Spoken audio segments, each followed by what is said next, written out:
Bienvenidos sean a su podcast Warnomics, en donde más que darles lecciones de economía, tratamos de hacerlos partícipes de ella mediante ejemplos y situaciones que podemos vivir día a día. En esta ocasión, y como siempre, me acompaña mi compa el Deivan. Buenas tardes. Y mi carnal el Luis. ¿Qué tal? Buenas tardes. Y su servidor Jorge Castañeda en este episodio número 62, donde el Inge nos va a dar cátedra de un tema que había quedado pendiente por unos culos, pero ahora él se va a hacer cargo y ya lo preparó, lo tiene presentado, donde más o menos versa de la siguiente forma. Cuéntenos, Inge. O sea, así sin tanto rollo. Este tema ¿hace cuánto que nos veíamos? ¿Como 3 semanas? Como un ¿Es mes. en serio, güey? Sí, güey. Es que ya se me dan las cabras, que nada. Güey, sin grabar, ¿no tenemos 3 semanas? Tenemos güey. un mes, No, No, güey. ¿Cuándo te fuiste a los Denveres? 20 y tantos de junio. Ah, su puta madre, ya tenemos más del mes, Ya güey. tenemos más del mes, güey. Por estarte esperando. Ah, una disculpita a todo mi querido público, güey. Pero Ya pues, ves que tuvimos que grabar ese episodio de relleno donde sí, pues, por la ausencia de unos duraznitos. Ajá. Vamos a dejarlo en duraznitos. Bueno, pues para que no se nos van a ofender. Ay, Saludo, Juan Reza. Este tema está chido, fíjate. Conforme fui investigando, encontré 2-3 datos que sí me sacaron de onda. Pero ahí les va de qué voy a hablar. A ver. A ver. Yo estoy intrigado porque la pregunta o el comentario inicial así fue así como que... El tema anterior, el que habían propuesto eran los estados que más aportan a nuestro México lindo y querido, ¿ah? Entonces, pues, ¿qué estados aportan más? ¿Cuáles aportan menos? Pero yo lo expandí todavía, güey. Todavía me fui más allá. Malcolm entregándole su trabajo a Herkeby, donde empezó con pinche Mesopotamia y sus técnicas Y voy de para allá, agricultura, güey. Exactamente, güey. Y cómo se extendió A la cultura occidental. a la cultura occidental. Pues mira, déjame les cuento una historia breve. Esto sí es historia. Fue publicado por el Washington Post en abril 26 del 2020, que se llama República de Río Grande. En 1840 se rebelaron 3 estados del norte, Coahuila, Nuevo León y Tamaulipas, para independizarse de las pendejadas del entonces presidente Antonio López de Santa Anna. Durante el 2020 se volvió a tocar el tema, llamándolo el Nortexit, o la separación del norte del sur. ¿Sí se acuerdan de esos temas? ¿Ah? Entonces, basado en estos temas, preparé algunos datillos, unos datillos directos del INEGI. Ya sé buscar en el INEGI. Es todo. Nada más era cuestión de agarrarle y nada, ya. Para todo voy a utilizar esa fuente. El Inge más economista. Entonces aquí vamos a pasar directamente a nuestros datazos, a lo que venimos. Bueno, no solo los perdí tanto porque es un chingo, güey. Putero, güey. No mames, de Iván. No, pero ahorita los desglosamos en corto, que no. Bueno, mire, nada más déjenme presumir su... Presuma así mi voy- cuaderno. Voy a tapar esto. Sí. Miren aquí, de Naruto. El Inge es un otaku declarado.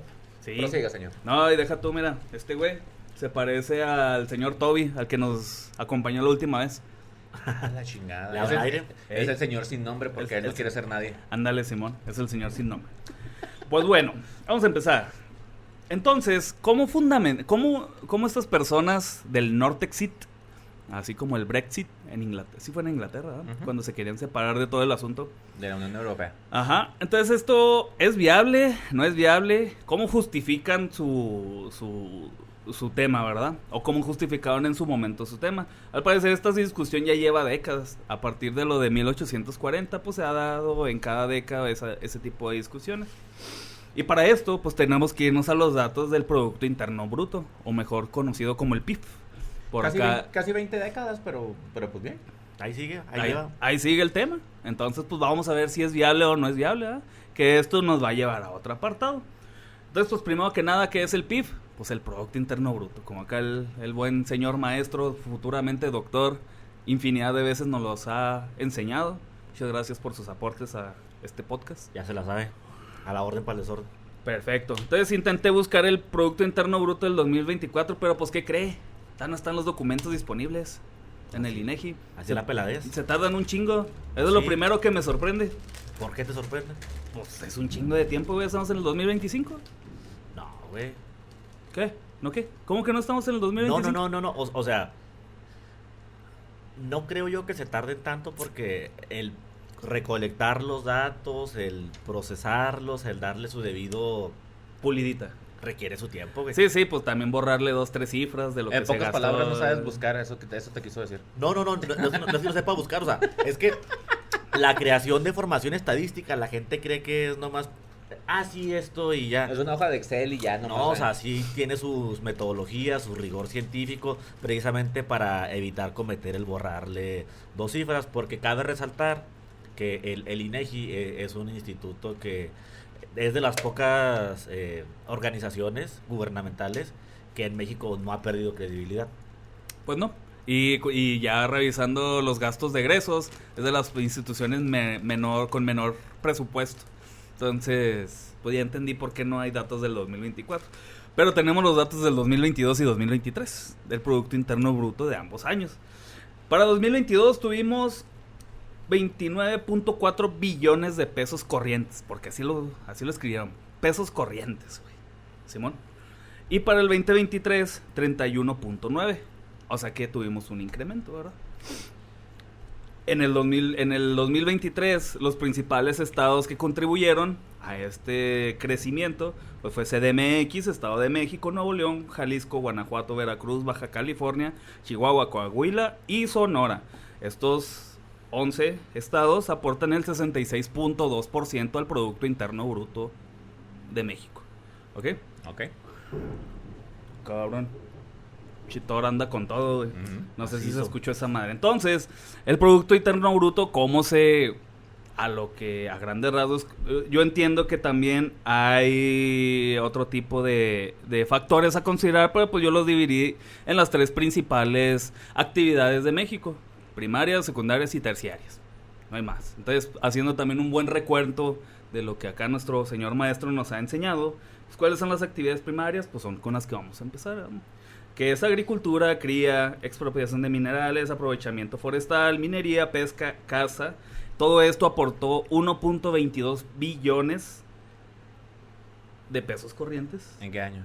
en el 2023. Todo esto va a ser 2023. Ok. Porque nada más hice la comparativa de que tuvimos un crecimiento del 2022 al 2023 y los principales estados que contribuyeron a ese incremento, ¿ok? Entonces, ¿cuáles fueron los contribuyentes, güey? Ahí te va. Entonces, el primer lugar pues fue Jalisco y luego Michoacán, Chihuahua, Veracruz, Sonora, Sinaloa, Guanajuato, Puebla, México, me imagino que es el Estado de México, Durango y San Luis Potosí. El resto de los estados, de estos 11 estados de 32, 21 estados conforman el resto de México, que es el otro 30.3%. En este dato vale la pena resaltar lo siguiente: los estados del norte en la actividad primaria aportaron el 25.5% de esos 1.22 billones. Los estados del centro aportaron 19.8%. Y los estados del sur, en este caso nada más es Veracruz, apuntó él solito 6.9%. ¿Sí? Entonces, actividades primarias, el norte aporta más que el resto de los países. ¿Ok? Entonces, de los estados, pero bueno. Sí, que los otros estados. Y el resto del país, pues obviamente con los otros 21 estados, pues aportan el 30.3%. Entonces esto se divide pues en estados del norte, centro y sur. Entonces ahí puede que ya esté variando. Pero ahí una palomita para el norte, ¿ah? Está bien. Actividades secundarias, cana. Instrúyanos, díganos, recuérdenos, refrésquenos. ¿Qué quiere que le ¿Cuáles son diga? las actividades secundarias? Aquí para nuestro bello público. La industria, donde es toda aquella actividad donde haya algún proceso de transformación de materia prima. Perfecto. ¿Qué incluye? ¿O algunos rubros? O sea, nada más para reforzar sus Industria clases. manufacturera, Ahí le va, yo le ayudo. Minería, construcción, cualquier tipo que genere energía, toda la infraestructura que se fabrique para generar energía también entra. Maldito Iberdrola, maldito. E hidrocarburos. Todas ese tipo de industrias pues son las actividades secundarias que contribuyen al Producto Interno Bruto de nuestro país, ¿verdad? Entonces las actividades secundarias generaron el 10.3 billones de pesos corrientes. Entonces dentro de esto, ¿quiénes fueron los estados que más contribuyeron a esto? Pues otra vez aparece en la lista Nuevo León, el Estado de México, Jalisco, Coahuila, Baja California, Chihuahua, Guanajuato, Sonora, Tabasco, CDMX, Campeche y hasta ahí, párale de contar. Entonces, ahora, ¿cómo aportaron los estados del norte? El 31.47% fueron de los estados del norte. El 17.3% fueron de los estados del centro y el 9% fueron estados del sur. ¿Ok?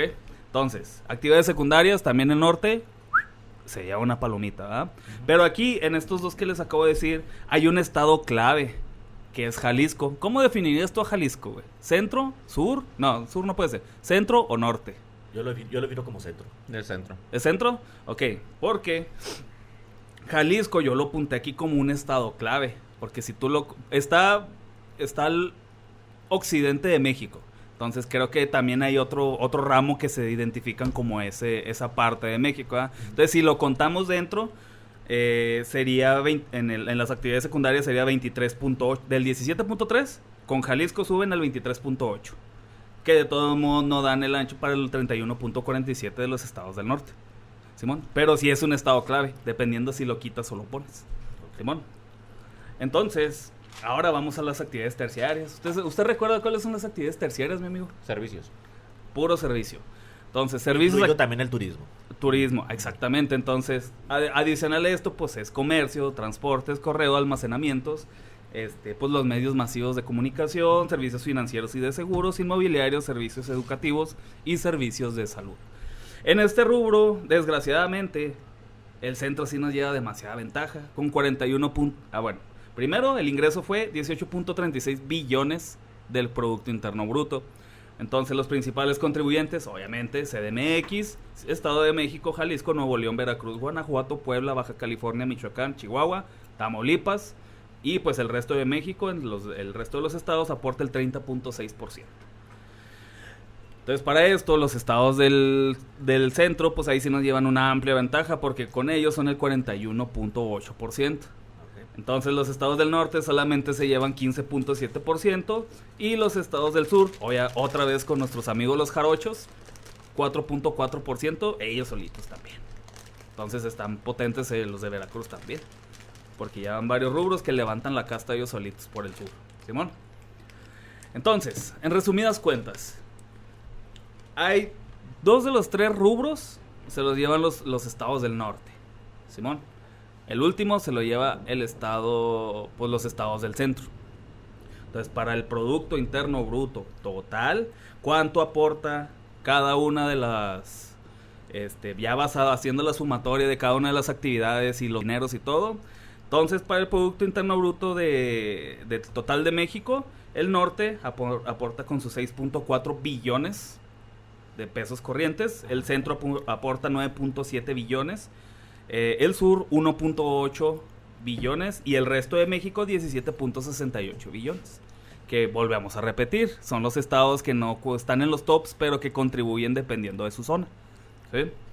Entonces, hasta aquí. ¿Alguna duda, mis queridos amigos? Repítanos, por favor, las cifras, pero denos más que nada un porcentaje. Entonces, ¿qué región aporta más? Ahí te va. Bueno, y además conmigo. Ajá. Me gustaría conocer el PIB global y luego el PIB por actividades. Uh-huh. Nada más para recapitular porque no me dieron las cuentas. Ahí le va. El PIB por actividades 1.22 en actividades primarias. Ajá. 10.34 actividades secundarias y 18.36 actividades terciarias. No, nada más cantidades. 1, 10 Y 18. y 18. Sí. Ok, porque ahorita había dicho 19 en el segundo y luego ya 18 del tercero. A lo mejor ahí se me fue un Para que sumen 31. un numerillo. Para que sea 31 mil millones, ¿verdad? Ajá. Ok. Billones. Ajá. Simón. Entonces, ya el resumen traté de decirlo así de manera más resumida, ¿verdad? Para dar el resultado que es al que se pretende llegar, para ver si hay algún sustento, ¿verdad? Ajá. Que pues no va a ser toda la plática, entonces de ahí vamos a saltar otra cosa. Entonces, quedamos en el norte 6.4, en el centro 9.7, en el sur 1.8 y resto de México 17.6, dando un total, y esto mismo lo dice el documento, pues las cifras pueden variar dependiendo de algunos redondeos, pero pues dando el resultado de los 31.9 billones. ¿Ok? Entonces, ahora vámonos al siguiente tema. ¿Cómo? Ya investigamos, ya acabo de comentar qué es lo que genera cada estado, dependiendo de su actividad. Dependiendo del sector. De su sector. Y cómo lo envía a lo que es, pues al gobierno, ¿ah? Para que contribuyan al Producto Interno Bruto. Pero ¿cómo lo reciben? ¿Cómo lo recibimos? Entonces, hay dos principales ramos, en este caso, de cuál es el criterio para el retorno de este dinero a cada uno de los estados. Número 1, el ramo 28, por participaciones. ¿Qué significa esto? De los estados depende del Producto Interno Bruto estatal, de acuerdo a los impuestos, a la cantidad de población, y además se distribuye a 10 estados con Producto Interno Bruto no minero. Ahorita dentro de las actividades secundarias hablamos que minería, etcétera, etcétera. Entonces también destacan cuando los estados no son mineros, cómo distribuir ese Producto Interno Bruto. Se lo distribuyen también a 39 municipios, ya sean litorales pues que sean tipo como que frontera con mar, ¿verdad? Entonces eso es básicamente, o fronterizos, que ahí entramos nosotros. Y se los distribuyen a los 5 estados de producción de petróleo. ¿Ok? Y de acuerdo al ramo 23 se distribuye la mayoría en aquellos con rezago, a los estados que tienen mayor rezago ya sea en recaudación o llámese en producción de sus cantidades, de su aporte, vaya. Si tienen mayor rezago, pues son a los que también les reparten el queso. ¿Ok? Ok. ¿De dónde salen estos dineros? Además de las actividades económicas, pues Mira, salen de los diferentes impuestos. Perdón que te interrumpa. Dígame. Creo que en la primera parte queda claro con los números y las proporciones que cada región aporta. Uh-huh. Entonces, por donde te estoy viendo que vas hilando tus argumentos, vas a llegar a la conclusión de que el norte da más que lo que recibe, y por qué, y la chingada, y bla, bla, bla. No, bla. cabe aclarar que yo no tengo partido en esta ocasión. Estoy tomando un tema en común, o que se tocó recientemente y en 1840, y me pregunté, pues, ¿hay argumentos con qué hacerlo? Y por eso estoy dando los datos tal cual, ¿ah? ¿Es viable, no es viable, etcétera, etcétera? Pero no es de que yo tome algún partido. Desde decir que algo es viable o no es viable, tienes que tomar un partido. No, porque déjame... Sí. No, espérame. No, espérame, tú a mí todavía no termino. Ajá. Lo que acabas de leer, ¿qué es el artículo? ¿Qué? Los ramos. En los ramos en cómo se distribuye, en el presupuesto de egresos, Uh-huh. Cómo distribuir el presupuesto precisamente a cuáles estados, a cuáles municipios, cuáles son los que se les va a repartir el pastel, etcétera, etcétera. Eso viene de dos teorías de redistribución de los ingresos gubernamentales. Uh-huh. La primera teoría en la que está basado ese artículo es en la teoría de la elección intertemporal y la sostenibilidad fiscal. Uh-huh. Ahí esta teoría es de Barro y de Lucas, los dos son Robertitos, y ellos lo que trataban de proponer con su teoría es que el gasto fuera eficiente.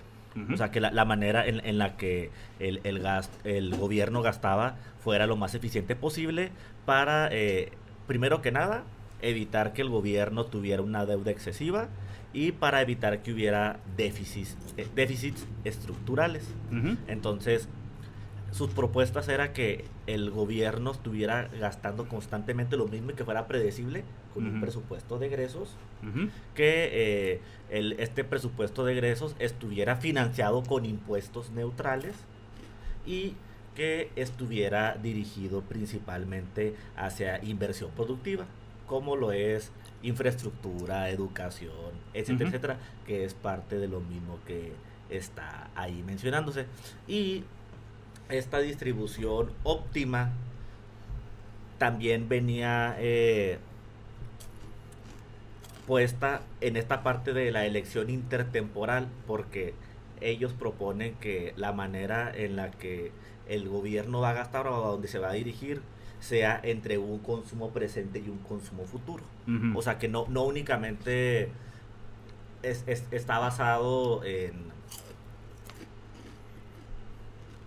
lo que tú necesitas ahorita. No en el momento. Sino no nada más en el momento presente, sino también en lo que vas a poder necesitar en un futuro. En un futuro. Uh-huh. Y esa es una teoría. La segunda teoría es la del federalismo fiscal. Uh-huh. Aquí uno de los principales autores es Wallace Oates y Musgrave. Son de los pesos pesados. El buen Wallace. Y ellos dicen que el gobierno central es el que debe de proveer bienes públicos a nivel nacional. O sea, es jale del Estado, del gobierno federal, uh-huh, proveer de servicios y bienes públicos. ¿Se acuerda que es un bien público? Sí, sí. Como la seguridad, uh-huh, infraestructura de carreteras, sí, calles, gasto médico, parques, etcétera, médicos, etcétera. Ajá.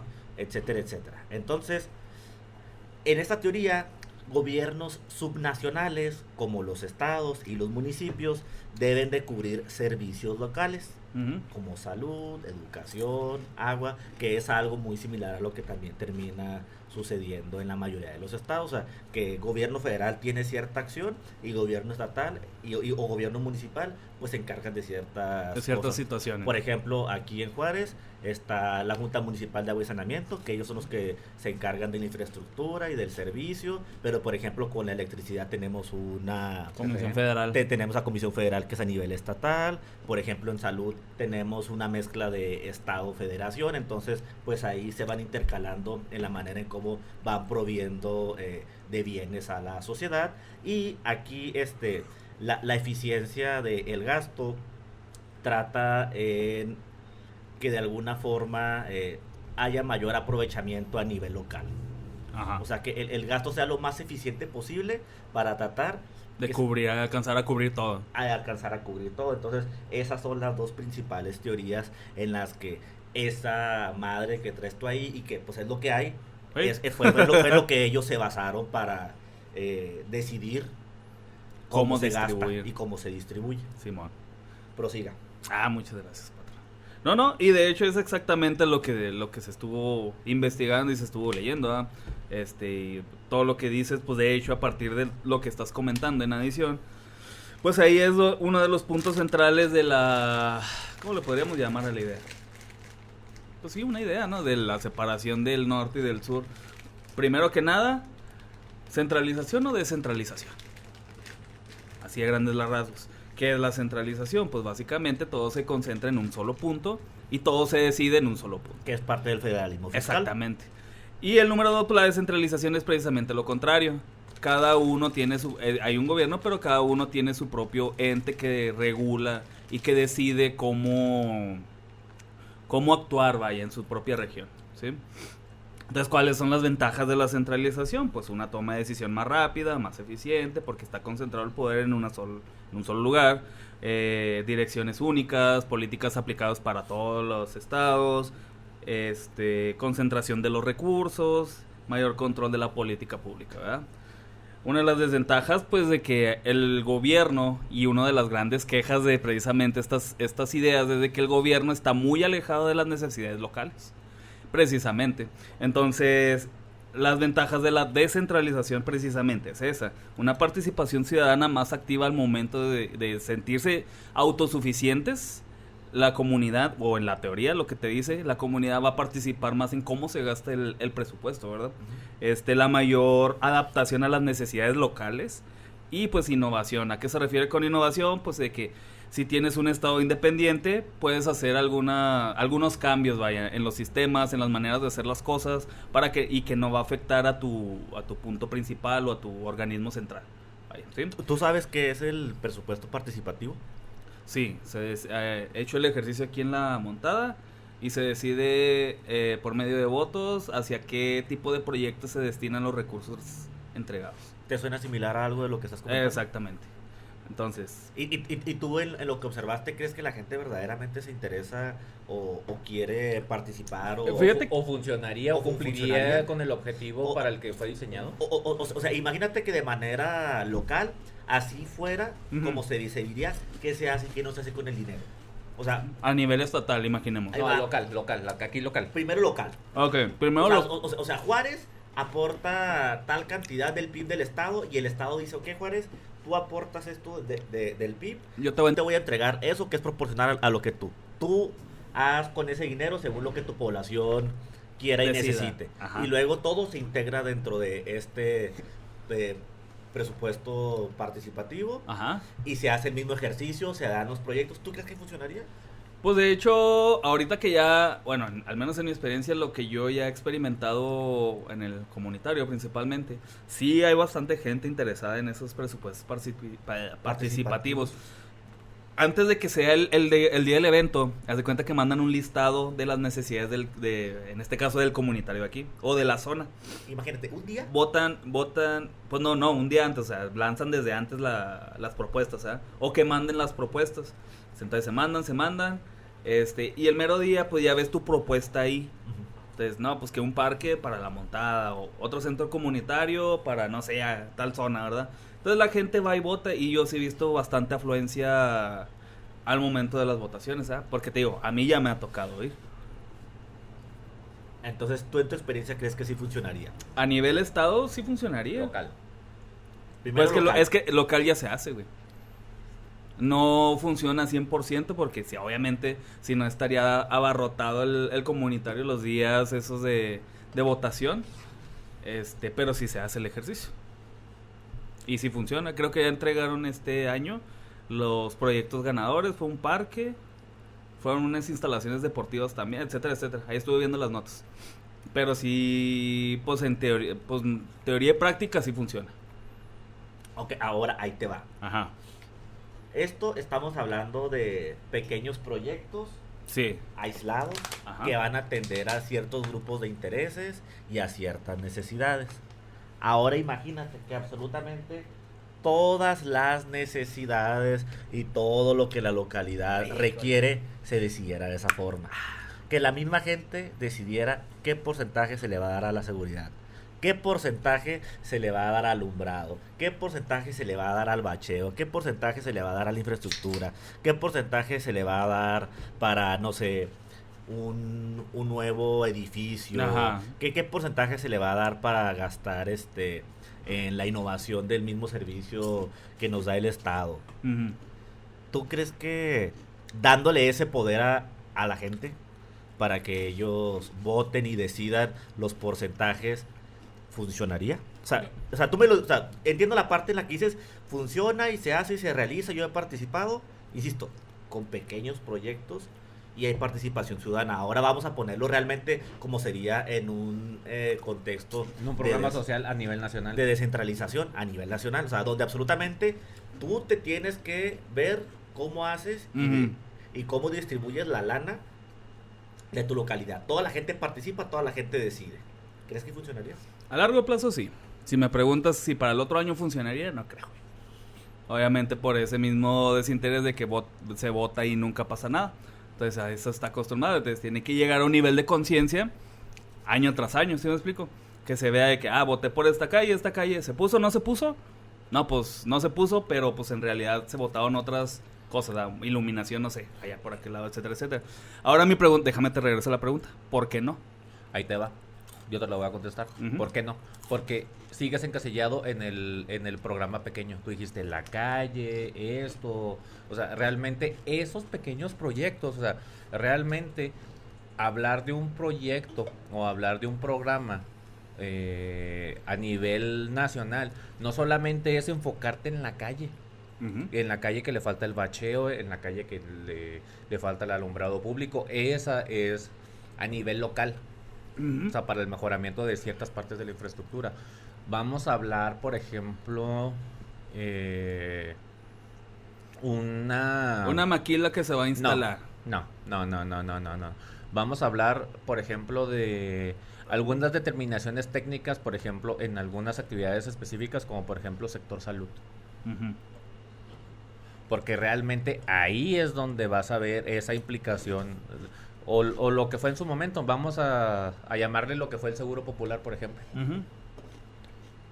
O sea, ¿someterías al escrutinio de todo, de todo el país o de una región en específico un proyecto de ese tipo? ¿Cuál es tu pregunta común? ¿De que si voten por que se ponga o no se ponga? Y con ¿Nomás hay esa opción? Es que te estoy dando un ejemplo distinto del que me das tú la calle. O sea, tú te centraste en el pequeño. Ujú. O sea, necesitas ahora sí que abrir un poquito más ese abanico, y no solamente es la calle, no solamente es lo local, sino algo de trascendencia para la comunidad en general, que no solamente se vea traducido en alumbrado público o en pavimento. Mira, por eso te digo, funcionaría a largo plazo. Así como las elecciones para magistrados y todo eso, no sirvió para una chingada. Porque apenas es algo nuevo, así como ustedes bien decían la vez pasada, y no va a funcionar. Entonces, pero no vamos a saber hasta que pase un tiempo. Es la primera vez que se realiza. Entonces no veo por qué no sería factible, al menos en mi caso, mi opinión es, no veo por qué no sería factible y por qué no salirse de la zona de confort. A largo plazo, solamente. Han hecho infinidad de proyectos, han hecho infinidad de cosas de la misma manera, entonces no veo por qué no. A ver, perdón. Ajá, Tú pagas impuestos, ¿verdad? así es. De lo que a ti te descuenta. Sí, ISR, en bla, tu bla. nómina y así Ujú. y así. Ok. ¿Tú sientes que los porcentajes que a ti se te descuentan de tu nómina son porcentajes justos? ¿Tú lo ves retribuido? No. Ok. Ahora, te lo voy a poner de la siguiente forma. Tú Ujú. eres un prestador de servicios. No. Eres independiente. Y Ujú. de igual manera estás obligado a declarar los impuestos. Ujú. Por tu propia voluntad y Sí, por mi buena fe por y mi tu buena fe, cartera. lo seguirías haciendo en las proporciones justas, Sí, precisas. sí, sí. Un saludo al SAT. Sí, lo seguirías haciendo. Con todo y todo que... Pues no sé- es algo que se tiene que hacer, ¿no? Ok. Ajá. Entonces, no hay de otra. Ok. Pero estás de acuerdo que tú no tienes un incentivo real como tal para hacerlo, porque tú mismo estás diciendo, lo que yo estoy recibiendo, pues no me parece que sea acorde. O sea, yo doy algo, pero Ajá. lo que recibo... entonces, creo yo que por ahí está otro pero, Otro gap.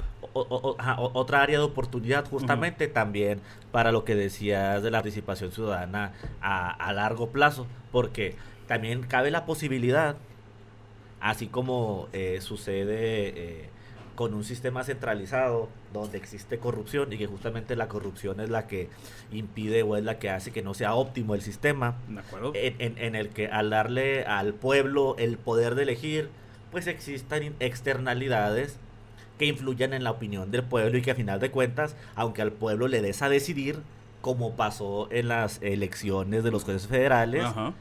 terminen obediendo, el presupuesto termine obedeciendo a otros intereses. Y al Ajá. final de cuentas, tú aportas lo mismo y vas a seguir recibiendo lo mismo. Ah, sí, no, totalmente de acuerdo. O sea, te digo, esto en realidad, pues me estás preguntando, ¿tú crees en la Pues sí, ¿por qué no? Otra opción. Si Yo- llevamos, yo- ¿cuánto lleva yo creo- México con su estructura actual? Desde que inició, ¿no? Desde Francisco y Madero y todo ese pedo. ¿Sí, no? Así como trabajamos sí, ahorita con así, el federalismo actual. y todo, Sí, sí, sí. desde la independencia con España, se ha ido modificando, se ha ido adaptando. Pero a grandes rasgos la estructura es la misma. Pero las bases siguen siendo las mismas. Ok, Y entonces y que llevamos... es una copia de tanto de la de Estados Unidos como del modelo que nació en Francia en 1760. Totalmente de acuerdo, entonces, en esos 2 siglos que llevamos de eso, ¿has visto algún cambio aquí por aquí en esta zona? Además del Little Caesar y todo ese rollo. Pues obviamente, desde aquella época ahorita, pues hay un chingo de cambios. Ujú. Yo tengo 30 años. Le diga su edad. No, 33 años viviendo en esta zona Ajá. y ha habido muchos cambios. Sí, no, de acuerdo, pues ya está al grado que se necesita, al grado... No, obviamente hay cosas que mejorar y obviamente... ¿Has sentido alguna vez que se da prioridad a otras áreas? Sí. Y a otras localidades también. Pues te digo, pues yo en lo personal, yo intentaría algo nuevo, ¿por qué no? Bueno, ok. A pesar de esa negativa, Está bien.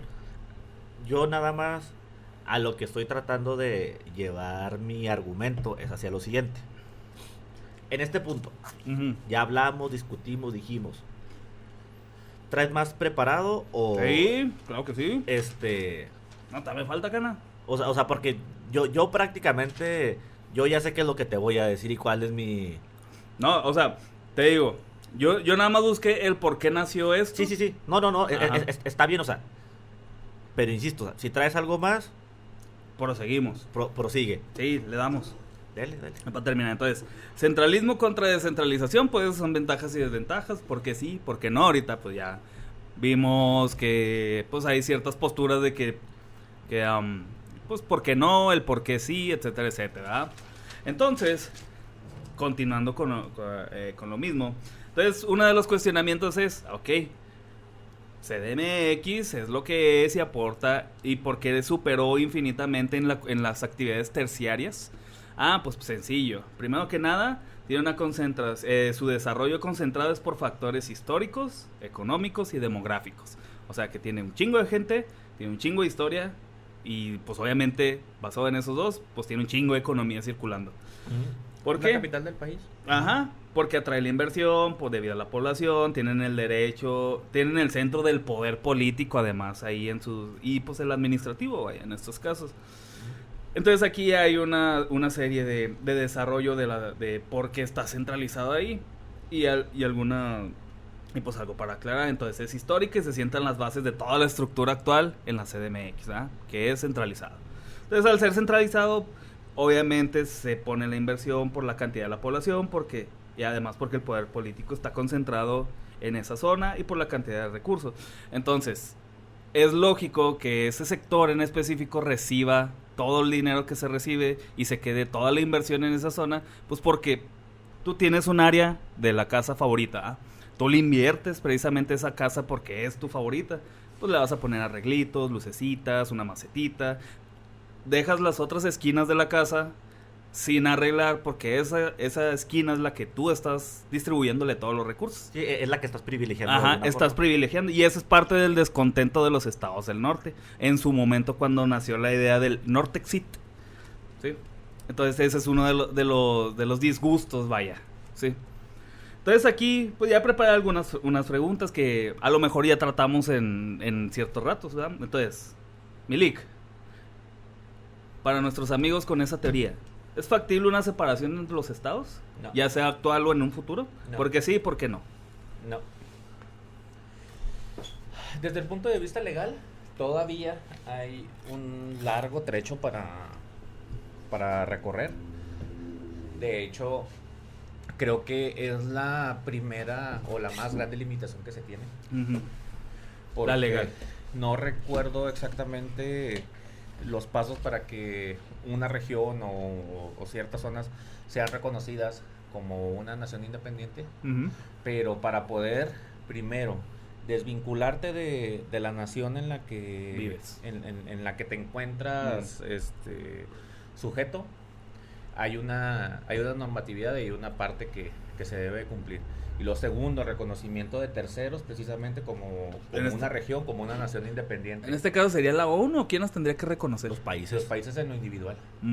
O sea, Italia nos dice que Simón, Japón que Simón. Estados Unidos, que Simón. Canadá, que Simón. Y ahí es donde vas obteniendo tu mismo respaldo y la Mm. misma certeza de que te están reconociendo y le están dando la validez a tu gobierno y a la idea que tienes de conformación de nación. Yo ahí me nace una pregunta. Bueno, aparte de la pregunta, ¿eh? No, el reconocer o no, por ejemplo, pasó con Cataluña, que llevan varios años de que quiere independizarse y nomás no lo reconocen. Pero ¿por qué no? O sea, ¿qué tan difícil o por qué a una nación que, digamos, Japón, que está a miles de millones, o sea, ¿por qué le cuesta decir que no? Es pregunta, te digo, desconozco. ¿Por qué Pues, le costaría? ¿Qué le cuesta? ¿Qué le cuesta? Primero, desconozco qué tipo de relaciones económicas tenga Japón, por ejemplo, con España. Uh-huh. Pero, por ejemplo, si existe alguna fuerte, por ejemplo, Pues en el momento en que tú reconoces que una región de tu país, en este caso de España, se está independizando y tú le das ese respaldo, pues ¿cómo lo va a tomar? Ujú. Adiós a las relaciones comerciales. Chingó su madre. Lo mismo sería aquí, exactamente. Hay una buena relación, por ejemplo, entre México y, bueno, entre comillas, ¿no? Entre México y Estados Unidos ahorita con los aranceles. Pero bueno, imagínate que el gobierno estadounidense reconociera la independencia de toda la región del norte de México. ¿Con qué finalidad lo haría? ¿Para seguir manejando el patio chiquito de ellos y que nosotros seamos los manufactureros y ya olvidarnos de los aranceles? Puede ser. A lo mejor por el aspecto económico puede decir, es viable reconocerles a ellos su autonomía para que ellos se puedan regir y que expidan sus normas, su gobierno y todo, y a lo mejor, ok, a mí económicamente me conviene y me Pues yo evito- lo reconozco. y me evito todo este pedo del muro y nomás el muro lo extiendo un poquito más para allá. Simón.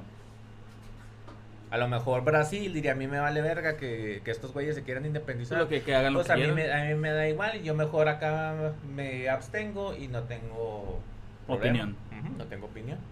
Pero por ejemplo, suponiendo, hay una región entre Uruguay y Brasil que es conflictiva y que ha tenido sus altibajos.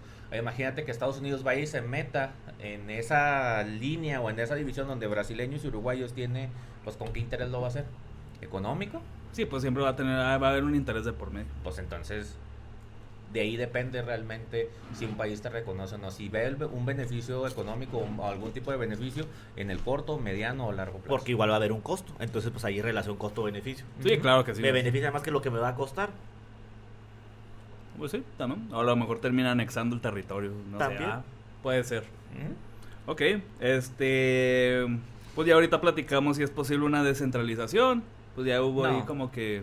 No, nosotros nacimos bajo el Pacto Federal. Se supone que en el Pacto Federal cada estado es libre y soberano para tomar sus decisiones. sus decisiones y su autodeterminación. Sin embargo, sabemos que todas las decisiones en México son centralizadas. Todas devienen precisamente de los órganos de gobierno ubicados en Ciudad de México y a partir de ahí se hace la difusión de las instrucciones de cuáles van a ser las pautas para el trabajo en el sector del que se vaya a hablar. Entonces sí tendrán autonomía. No, nosotros no tenemos autonomía, todo se toma en el centro. Entonces ese pacto que mencionas, pues al final de cuentas volvemos a lo mismo. 100 años con el pacto en el papel es un pacto federal, Ujú. pero realmente En la ejecución no. nunca se ha llevado a la práctica. Y la gran diferencia que se pone en estos casos es, por ejemplo, cómo los estados con los vecinos del norte, que nosotros copiamos ese modelo, cómo se resisten precisamente a las acciones de Trump. de la federación. Ajá. Exactamente. Y como ellos sí ponen sus límites y dicen, no, ni madre, ¿Ellos, o sea, ellos sí estarían descentralizados? em, Por ejemplo, Texas, que es el más rebelde que he conocido. En buena medida, sí, pero ¿verdad? igual, el gobierno tejano es republicano, el gobierno federal es republicano, entonces hasta cierto punto hay ideas comunes Ajá. y ahorita en este momento no hay tanto problema. Sí es un sistema centralizado, pero al menos... Lo disfrazan, a- está a- más disfrazado. Al menos esa parte de la autonomía de los estados sí está más marcada, porque por ejemplo cada estado tiene sus propias leyes Ujú. y cada estado tiene más poder y más autonomía para tomar sus propias decisiones. O sea, sí hay una pauta federal y hay instrucciones a nivel federal, pero aún así cada estado se reserva el derecho de decir ¿Cómo lo aplico? cómo lo aplico y hasta en qué punto y en qué medida y se respeta. Porque hasta por estado hasta demandan al gobierno federal, Sí. ¿no? O Mira, sea, sería como que una mínima una resistencia, vaya, en pocas palabras. Sí Por- hay resistencia. Por ejemplo, como la cuestión de los migrantes, estados como Colorado y California, que son estados de los más amigables con los migrantes, son estados que se están oponiendo fuertemente a las instrucciones que vienen por parte del gobierno federal en las redadas y todo ese tipo de cuestiones. Entonces, ellos ahí sí están respetando su autonomía y el decir, no, es que aquí, o sea, entiendo tu punto, pero yo soy libre y yo tengo mi autonomía y tengo mi poder y lo ejerzo. ¿Y El qué gobierno diferencia? federal va a seguir presionando hasta que cedan. ¿Qué diferencia O que- ver qué pedo. ¿Y en qué se diferencia? ¿Y usted cómo lo ve eso de la autonomía de California ante que se está oponiendo, vaya, a las decisiones federales? Están en todo su derecho. A Pero final- usted personalmente, yo personalmente. ajá, a nivel personal, Ajá. ¿le parece esa idea o se tienen que Pues, someter? Es que es el ideal bajo el que está construido la nación. O sea, son Estados Unidos, o sea, es una unión de estados. Entonces, Entonces, ¿lo ve mal? No, está bien, güey. Ah. O sea, porque al final de cuentas, el hecho de que yo como estado me afilio a otros estados para conformar una nación, pero al final de cuentas yo soy un estado, yo soy quien soy. Entonces, si lo que tú me dices me conviene, pues adelante. Ujú. Si lo que tú me dices no me conviene, yo ejerzo mi autoridad como estado independiente, autónomo, con mis propias leyes, y te mando a la verga. Cosa que en México no sucede, o sea... Y eso es mi siguiente comentario. Porque, digamos, Nuevo León lo hace, o lo llegara a hacer Chihuahua, ¿lo verías bien? ¿Lo verías mal? ¿O seguirías en la postura de que, no, pues es que tenemos un pacto y que la chingada? Les pregunto, tío. Sí, o sea, pues hay que aclarar, ¿ah? Porque la postura es esa, de que tenemos un pacto y tenemos que alinearnos y la chingada. No, yo no estoy diciendo eso, ¿eh? O sea, yo lo que dije es de que yo lo veo poco viable, no significa que no podamos hacerlo. Bueno, entonces más bien apelando a su sentido personal, no a lo legal. Exactamente. Entonces, a su sentido personal. A usted, Cada estado debe hacer lo que le da su chingada gana, güey. ¿Eh? ¿Por qué? Porque tocaste el punto ahorita que el problema o uno de las cosas que más señalan es precisamente que el centralismo pierde el foco de las particularidades de cada región. Entonces, qué mejor que los habitantes de la región hagan valer esa parte, porque realmente ellos son los principales beneficiados o perjudicados dependiendo del tema que se trate. Entonces, para mí el tema de que cada estado se pueda autodeterminar, ese es el ideal. Yo comparto esa idea. Muy bien. En caso de... ¿Cómo consideran que tiene más oportunidad un estado de crecer? ¿Centralizado o descentralizado? ¿Cuáles son las oportunidades ahí? Mira. ¿O cómo tienen más probabilidades de unos estados alcanzar de otros? Hablando de competencia, ahora sí. Hablando justamente de las teorías que yo ahorita te hablaba, una región Uh-huh. pues está subdividida en diferentes subregiones. Simón. Entonces, cada subregión, en este caso cada estado, pues tiene sus fortalezas y tiene sus debilidades. Sí, sí. Entonces, al final de cuentas, por ejemplo,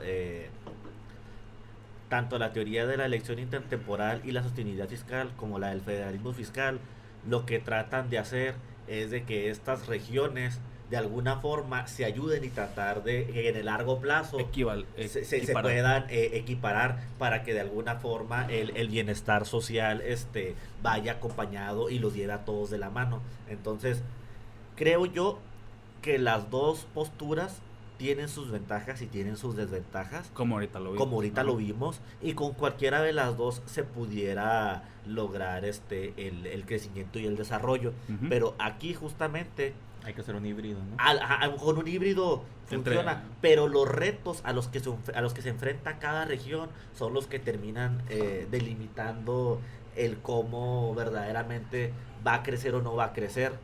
Retos como la corrupción, retos como la inseguridad, hasta las mismas desventajas geográficas, las mismas desventajas geográficas, lo que se puede producir, ventajas competitivas, ventajas comparativas, el estado de derecho, o sea, cada región de alguna forma o se frena o se potencializa. Entonces, uh-huh, creo yo que no es tanto el sistema en sí, si es centralizado o si es independiente, sino son los mismos retos y las mismas condiciones que tiene cada región las que los pueden potenciar o las que los pueden frenar. Por ejemplo, como en el sur, o sea, realmente al sur, ¿qué es lo que lo frena? Uno, su geografía. Uh-huh. Dos, su mismo sistema de creencias. Uh-huh. Que ellos, para lo que les conviene, siguen atados al Pachamama y a la tierra. y que yo te pido permiso para sembrar. Pinches hippies. Sí, yo no digo que no. O sea, es neta. Entonces, si su mismo sistema de creencias es lo que los limita, güey. Uh-huh. Es la parte más fuerte. Sí, porque el sur tiene un chingo de potencial. Pues fíjate, Veracruz en las estadísticas se cargó solito al sur, ¿eh? Y Veracruz lo hace por los puertos. ¿Sí? O sea, porque Veracruz tiene mucho flujo de comercio y es justamente lo que lo potencializa. Uh-huh. Entonces, vuelvo a lo mismo. O sea, dependiendo de cada región, tiene condiciones específicas que los pueden ayudar o que los pueden frenar. Aquí básicamente, bueno, trasladando ese tema a nivel local, ¿cómo divides a Chihuahua? Juárez y Chihuahua. Juárez y Chihuahua. Se chingó. Juárez tiene una característica regional o geográfica muy específica comparada con Chihuahua. Juárez, Chihuahua y Rosales. Ah, chinga. Qué chingos es Rosales. A ver, díganme. Ahí en Delicias. Ah, ok. Es una región de Delicias. Sí. No, Pero, mames, por ejemplo, o sea, pero- Delicias todo tiene una región más chiquita. Sí, güey. No mames, Un qué chingo, pinche güey. vergüenza. Pero, por ejemplo- Pinche descaro, güey. Pero si lo ves así, por ejemplo, Delicias, lo que mueve Cuauhtémoc, lo que puede mover Parral, lo concentran en Chihuahua. Ajá. Entonces realmente, o sea, serían dos focos Ajá. con necesidades muy particulares en los temas que estuvimos hablando ahorita. Y porque siempre decimos, es que Chihuahua está bien bonita y Juárez está de la verga. O sea, exactamente. Entonces no sería parte de eso también de la descentralización, porque hasta aquí en el estado tenemos descentralización. Descentralización, y perdón. Justamente, por ejemplo, retomando lo que decía Luis, con la construcción del nuevo hospital regional número 2 en Juárez, mucha gente estaba en contra de que se hiciera en Juárez porque ellos argumentan que en Chihuahua se necesita más. ¿Por qué? Porque Porque hay más gente. hay más porque gente, ya- exactamente, tendría más alcance, mayor cobertura, etcétera, etcétera. Entonces, pues es un constante estar jugando y viendo qué onda, pero si lo ves desde otro punto, tal vez pudiera ser más atractivo para los profesionistas, para los especialistas, vivir en Juárez con la cercanía del Paso, que vivir en Chihuahua Sí, ¿no? y irte el fin de semana a Majalca Ándale. O por unas manzanitas a Cuauhtémoc. o por unas manzanitas a Cuauhtémoc.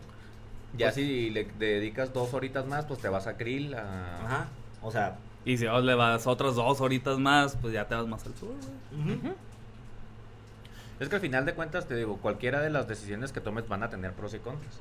Aquí la situación también es de que pues está cabrón mantener a toda la gente contenta y satisfecha con las Exactamente. Entonces, Entonces, en algunas cosas creo yo que aquí debería de ser un punto, pues vas a tener que ceder ante otras, ¿no? Si quieres esto, pues voy a tener que ceder también un poco. Costo-beneficio. sí, un costo, o sea, pues te entrego esto, pero pues tú dame esto y Estar pues, constantemente y, pues no negociando. mames. Pues sería lo ideal, ¿no? Pues sí. O sea, Deber ser. en vez de estarse peleando de que mejor tráetelo para acá, mejor Entonces, tráetelo. en lugar No, de- güey, mejor. En pues, lugar de estarme peleando de que ya me voy, Ajá. En lugar de estarte peleando que me quiero ir, que me quiero que independizar. no, Sí, ya me ma. quiero independizar porque yo me quiero ir con Pues Estados un Unidos. costo-beneficio, o sea, vamos a negociar, vamos a ver de qué manera nos ponemos de acuerdo, que a mí me beneficie y que también tú te das beneficiado. Y hablando ya de esto, hablando de la desigualdad que ya estábamos tratando ahorita, Nuevo León y Chiapas. Hijo de la guayaba. Ajá, así de plano. La centralización, como ya ahorita hablamos desde hace mucho, ha tratado todas las distribuciones de los egresos. Ahí los Musk no le gusta el Pachamama, ¿eh? Entonces, a grandes rasgos, con esta estructura, Ajá. ¿por qué Chiapas ni siquiera se ha acercado a lo que genera Nuevo León? Así de sencillo. Si esta estructura es hablando de aquí del tema, si esta estructura actual es la ideal, ¿por qué no se ha acercado Chiapas ni siquiera N cantidad de porcentaje a Nuevo León? Logística y sistema de creencias. Nada más. Pero eso depende de sus gobernadores, una mala gestión. ¿De qué se debe? Aspectos geográficos, básicamente, yo diría. O sea, del sur se dice que tiene mucho potencial, que hay mucha tierra fértil, pero realmente es pura sierrita, güey. Sí, todo es verde.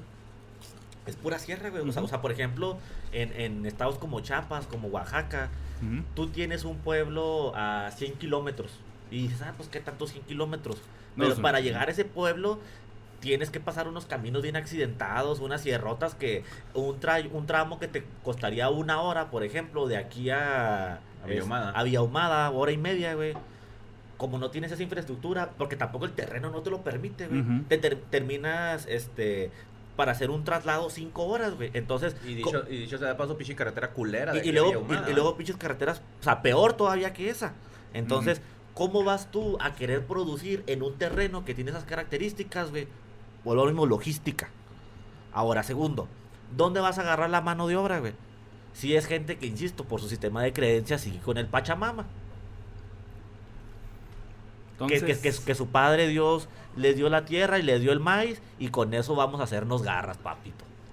Yo no me iba a meter con algo tan sensible, pero por ejemplo, pues también, no recuerdo el dato, pero me imagino que actualmente Chiapas debe ser de los estados menos poblados de la República, entonces no hay Ujú. mano de obra. estoy de acuerdo. Pero imaginemos que el día de mañana se va... Esos pinches imaginaciones. No, pues... Imaginémonos, güey. Vamos a... Pues volvemos a lo mismo. Como Josefina Vázquez Mota. No, como Chicharito. Imaginémonos cosas chingonas, güey. Hazme un sándwich. Dame un sándwich. Ándale, güey. Vamos a hacer un ejercicio de imaginación. Sí, güey. Imaginación. Entonces, si mañana la capital fuera Chiapas, güey. Pues, ¿como por qué? ¿Qué ventajas tendría que... Otra vez, si mañana fuera la capital Chiapas, toda esa infraestructura automáticamente se mueve para allá, toda la población, todo, por ser la pura capital. No tienen las condiciones, güey. ¿Qué tal si el águila se hubiera posado ahí en Chiapas, güey? Y no en la Ciudad de México. Hace como una semana o algo, recuerdo que iban a mudar una secretaría a Tabasco. No sé si te acuerdas o si la llegaste a ver. Creo que sí. ¿Por qué no la movían? Pues porque no era viable. Pues porque la logística no te permite hacer eso. Mira, te voy a dar otro ejemplo igual aquí cerquita. Uh-huh. En el estado donde vive tu primo, Nuevo México. Uh-huh. ¿Sabes cuál es la capital de Nuevo México? No, güey. Santa Fe. Es una ciudad que se llama Santa Fe. Uh-huh. Es una ciudad chiquita, subdesarrollada, fea. Yo creo que más pitera que El Paso. O igual, similar. Albuquerque por mucho es una ciudad más grande, Uh-huh. está mejor localizada, tiene mayor población, mejor economía. Uh-huh. Es un ejemplo similar. O sea, una ciudad que tiene más desventajas que ventajas, pero históricamente es la capital. ¿Por qué no la mueven a Albuquerque? Por el valor histórico. Probablemente para ellos tenga más valor histórico y peso todo lo que ocurrió en Santa Fe, y por eso ellos quieren seguir manteniendo La capital. la capital. Entonces, ¿por qué no crece? Porque Nuevo México en términos generales es el estado más pobre de Estados Unidos. No. O sea, la capital, entonces, ¿por qué no crece? No tendría el mismo sistema que aquí en México. O sea, yo primero que nada salud. Te estoy hablando del estado en términos generales. Ajá. Si observas dónde se localiza Santa Fe, realmente no tiene ciudades grandes, no tiene nada alrededor, güey. Es un pueblito aislado, güey. Uh-huh. Lo único que tiene es una carretera interestatal, que es el I-25, lo más cerca, güey. De allí en más no tiene nada. Tiene unos paisajes muy chidos para llegar. Pero no más. No más. Vamos a darle una pausa. Y creo yo que... No, de hecho ya, por mi parte, yo ya acabé. Son todos los tópicos, todas las preguntas pues, que ahí yo nos vemos traía. todos en redes y de chingada lo que siempre dice el patrón al final. Sí, ya la chingada, vámonos. A la verga, pues. Nos despide el programa de perdida. Bueno, pues entonces, ¿cuál es la conclusión? ¿Ni ¿Es una? viable o no es viable? No. Bueno, para ti. Para Sí. mí, hay que agarrar prácticas nuevas. En 10 palabras, ¿es viable o no es viable? Hay que agarrar nuevas prácticas ya que no funcionan. Te doy 5 más. Desde hace 200 años. Ok. Ahí está. ¿Tú? Tony Stark. El mismo pinche pensamiento cuadrado de los ingenieros y tengan. O sea... ¿Es viable o no es viable? No. Para mí tampoco. Entonces, Pues váyanse a la verga los dos. esperamos sus comentarios. Aquí sería muy interesante que nos dieran su opinión basado en todos los argumentos que ya escucharon. Síganos en redes, Facebook, Instagram, YouTube, Spotify, como siempre. Y aquí estamos a la orden para el desorden. Muchas gracias y hasta la próxima.